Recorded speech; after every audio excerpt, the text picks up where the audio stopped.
નગરપાલિકાના દબાણ હટાવશે એની ટીમ દ્વારા દબાણ કરતા આસામીઓને નોટિસ ફટકારવામાં આવી। ભાવનગર મહાનગરપાલિકાના દબાણ હટાવ સેલની ટીમ દ્વારા આજરોજ અધિકારીઓનો મોટો કાફલો કુંભારવાડા મોતી તળાવ વિસ્તારમાં પહોંચ્યો હતો, જ્યાં દબાણ કરતા અનેક આસામીઓને નોટિસો ઇસ્યુ કરવામાં આવી છે। અત્રે ઉલ્લેખનીય છે કે તાજેતરમાં જ કુંભારવાડા વિસ્તારમાં મોટા પાયે ઓપરેશન મેગા ડિમોલિશન હાથ ધરવામાં આવ્યું હતું, જે એક સપ્તાહ કરતાં વધુ સમય સુધી ચાલ્યું હતું। ત્યારે આજે ફરી એક વખત દબાણ કરતા આસામીઓને નોટિસો ફટકારવામાં આવતા ભારે ચકચાર મચી જવા પામી છે। અધિકારીઓના જણાવ્યા અનુસાર નોટિસ બજાવણી કર્યાના નિર્ધારિત દિવસો બાદ જો દબાણ દૂર નહીં થાય તો દબાણો દૂર કરવાની કામગીરી હાથ ધરવામાં આવશે।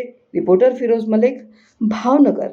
મારું નામ અમિત ચતુરભાઈ પડસાળા છે, હાલમાં ઇન્ચાર્જ કાર્યપાલક ઇજનેર યોજના વિભાગ ભાવનગર મહાનગરપાલિકા। સાહેબ, આજ કુંભારવાડામાં નોટિસ દેવામાં આવી, કયા વિસ્તારમાં દેવામાં આવી, કેટલી લિમિટ છે? કુંભારવાડા વિસ્તારમાં હાલમાં નોટિસ છે કુંભારવાડા બ્રિજની ડાઉનસ્ટ્રીમમાં અને અપસ્ટ્રીમમાં ચાલુ કરીને અત્યારે 4 ટીમ બનાવીને નોટિસ આપવાની કાર્યવાહી ચાલુ છે। સાહેબ, એમાં કેટલા મકાનને નોટિસો આપવામાં આવેલી છે? ટોટલ આપણે 811 નોટિસ ઇસ્યુ કરવાની છે અને નોટિસમાં કેટલો સમયનો ટાઈમ આપવામાં આવ્યો છે? કુલ 15 દિવસનો ટાઈમ આપેલો છે।